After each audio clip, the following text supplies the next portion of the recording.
desenvolvendo o grau de Asperger, mas são crianças que, graças a Deus, estão sendo diagnosticadas até os 3 anos de idade e que muitas vezes os pais já percebem, a mãe principalmente já percebe uma diferença, mas ela não é ouvida. Muitos profissionais falam assim, não, isso é normal, cada um tem o seu tempo. Mas aquela mãe já está percebendo, não, tem alguma coisa estranha, tem alguma Comunicação que não tá legal. comunicação que não está fluindo e ela fica ali num limbo. Então chega a mãe, chega o paciente com os olhinhos dispersos, a mãe desesperada tentando se justificar e mostrar para mim Ainda mais se for mãe de primeira viagem, então aí deve ser mais difícil ainda, mais porque não difícil. tem como comparar, né? Não tem, Sim, ela essa coisa de mãe de primeira viagem, tá? sim, Aí acaba sendo desacreditada, né? exatamente. E aqueles históricos de, por exemplo, começou a natação e aí a professora não teve a compreensão de que aquela criança tinha uma dificuldade com o barulho, com o toque, e daí segurou muito forte, a criança teve uma crise de. Porque toda criança transtorno do espectro autista, né? Geralmente ela tem comorbidade, né? Tem uma É, outra doença que vem junto, né? sim, Nunca vem sozinho o pacote. sim, Dificilmente vem sozinho o pacote. dificilmente, dificilmente. E aí que é mais melindroso ainda, porque aí você tem que direcionar aquilo, mas tem que também tratar as Tratar as comorbidades, comorbidades. porque senão o tratamento não vai ser certeiro ou não vai ser tão eficiente, né, Darla? Exato. Aí eu, às vezes, eu não sei se contigo deve ter, às vezes o paciente chega, mas eu vim pra cá pra não tomar medicação, tô saindo com três. Com três, Eu e- falei, uai, se é, tivesse chegado um pouco mais cedo, não tinha tanto. sim, e o autismo, especificamente, não existe um medicamento específico para tratá-lo. A gente lida com os sintomas e muitas vezes não vai ser utilizada a medicação por conta de efeitos colaterais, porque o paciente não se adaptou, porque Mas as. nessa situação, é por isso que é importante a visita ao médico psiquiatra, porque nessa situação você orienta já, então, para a TO, para as outras alternativas que existem, né? Exatamente. É uma equipe multidisciplinar, né? Que nós precisamos ter fono, fonoaudiólogo. Mas assim, você, vamos lá, Uhum, estamos aqui falando para 20, 30 mil pessoas, você, como médico, o que você olha, primeiramente, além do relato da mãe, sim. que é fundamental, mas assim, você olha o olhar, é o atraso na linguagem, é o atraso nas funções cognitivas, é a questão do alimentação meia seletiva. Isso mesmo.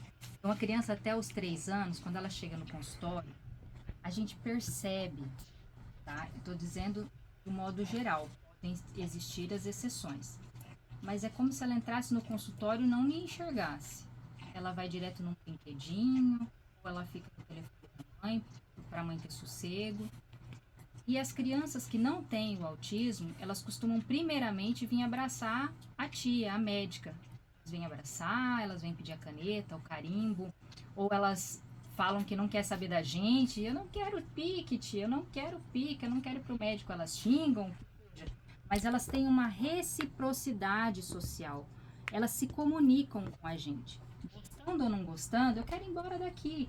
Elas sabem que elas entraram num espaço diferente e que tem uma médica ali.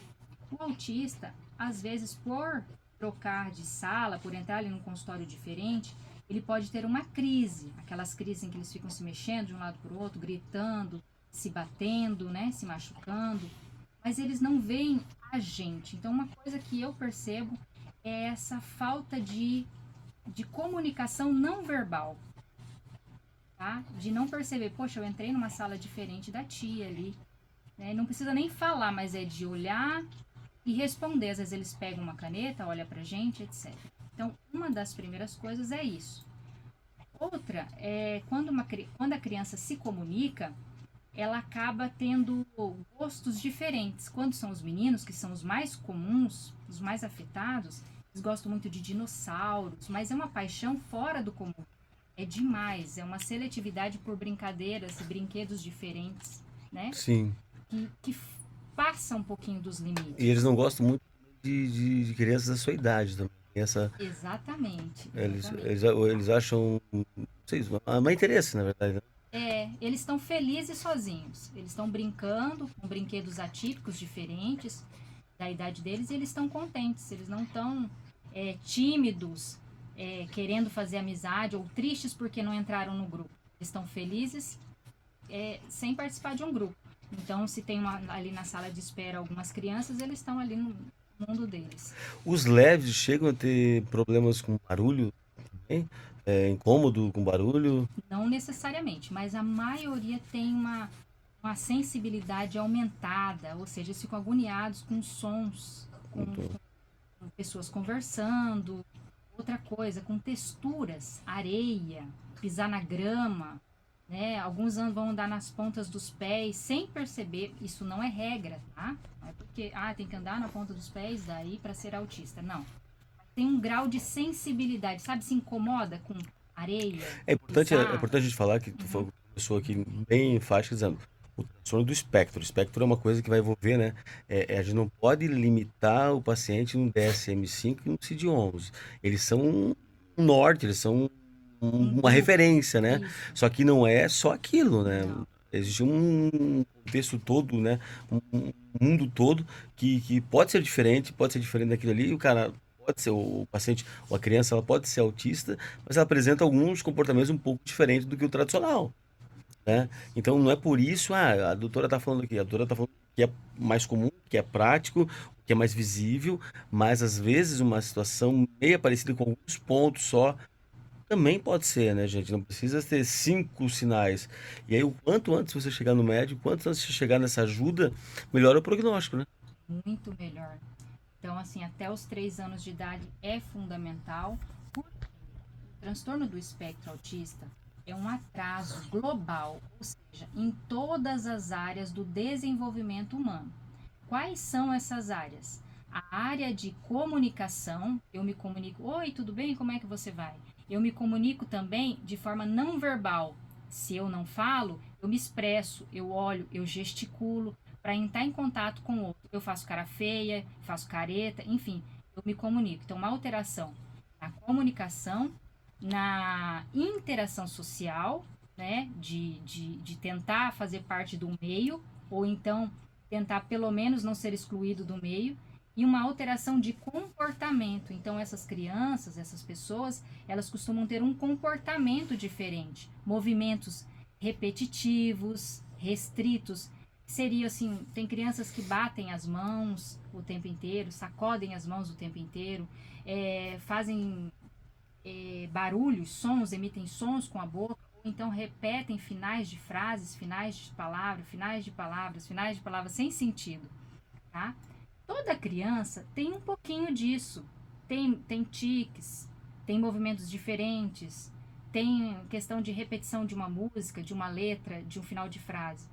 Mas isso não perdura muito tempo e nem atrapalha na interação social, tá? E outra coisa bem importante para fazer o diagnóstico é que a maioria das crianças com transtorno do espectro autista, elas já têm um atraso no desenvolvimento da fala, tá? Então, crianças que não pronunciam R, L, né, falam pouquíssimas palavras até os 2 anos de idade, então já é um indicativo. Dificilmente você vai encontrar um autista que não precisou de fono na infância, ou que não tinha já alguma alteração, pode ser pouca alteração ou muita alteração na fala, tá? A maioria das crianças, até 70% das crianças, elas vão apresentar uma alteração já desde o primeiro ano de vida, tá? Então, as mães, quando vão amamentar, já percebem que eles mamam e já não fixam muito o olhar, não ri muito, não dão as mãozinhas para a gente pegar no colo, tá? Eles não são muito afetivos, não são muito afetuosos, já no primeiro ano, certo?